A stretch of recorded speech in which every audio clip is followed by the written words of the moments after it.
New tonight from the I-Team, a daughter's search for answers nearly 2 decades after her father's suspicious death. Now, some say it was a medical accident. Others insist it was murder.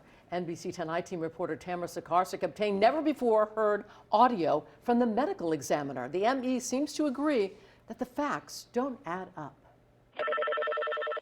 911 is your emergency, please.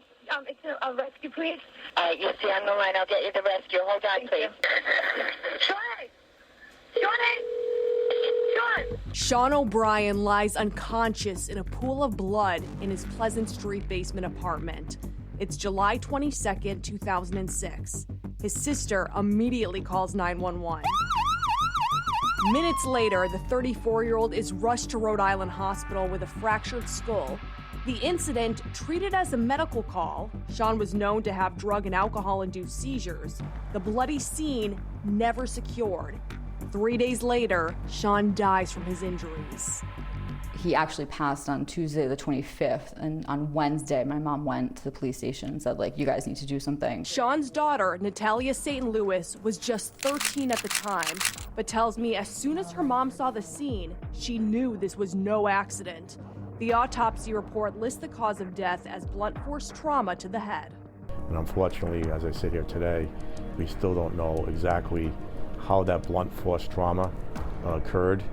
That's what Cranston Police Chief Mike Winquist told I-Team reporter Parker Gavigan in 2021. Now, 4 years later, he declined my request to talk about the case. In an email, he said, quote, "The facts of the case have not changed, and the medical examiner ruled it was accidental." But that's not correct. The medical examiner ruled the manner of death as undetermined, and new audio obtained by the I-Team explains why. It's absolutely not clear what happened. In 2022, Natalia sat down with the medical examiner who performed her father's autopsy. She recorded that conversation and provided a copy to us. He had a seizure and he fell down the stairs and he hit his head there. Would he be able to get up? No, with this type of injury. 16 years ago, I found this injury. It doesn't consistent with the story. I can't classify this as natural. I can't classify this as an accident because information which they give to me is not fit. And I can't classify this homicide because they told me there is no evidence of perpetration of other person. So all you need is Cranston police to say, we believe someone did this. Yes. Days after Sean's death, Cranston police returned to the scene to investigate a possible crime. 1 year later, the police chief told the I-Team Sean's roommate, Armin Rouleau, and Rouleau's then-girlfriend, Lynn Halal, were people of interest. Lynn has a lengthy criminal record and reportedly did not get along with Sean.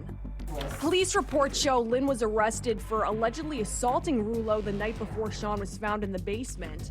Natalia says that same night, Sean went to a local bar to avoid Lynn. What do you think happened to your dad? I think he walked home from Billy's and got back to the apartment and things were already tense or they were already fighting or whatever. And I think he went to bed. Someone went downstairs and, whether they meant to do that type of damage or not, I think that's what happened. The NBC 10 I-Team has tried questioning Rouleau and Halal several times over the years. Yes, I'm Jim Cherricani from Channel 10. Wanted to ask you a couple questions about Sean O'Brien's death. I know nothing about it. Who is it? It's Parker Gavigan from Channel 10. I'd like to speak with you about Sean O'Brien's death. I tried again. This time around, nobody would even come to the door at Armin's last listed address. Natalia has never stopped working to get justice for her father, but for now, police have. I'll send emails, they go unanswered. Police tell me the case will remain suspended until they get new information. Natalia believes more can be done. They still have evidence with blood that wasn't tested for DNA. Yeah. Does that bother you? Yeah.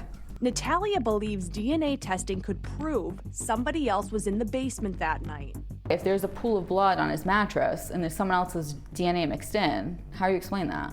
I always said, if he had a seizure or if he had a fall or if there was a medical thing that happened, I'll take it. I don't want my dad to be murdered, but it doesn't make sense. Natalia tells me there are organizations who would test that evidence for free. Cranston police denied that request over concerns with transferring evidence and using private labs with different standards. However, police say they welcome any new tips or leads. If you know anything about what happened to Sean O'Brien, you can call the department anonymously, or you can also anonymously text Cranston PD to 847-411. For the NBC Tonight team, I'm Tamara Sakarczyk.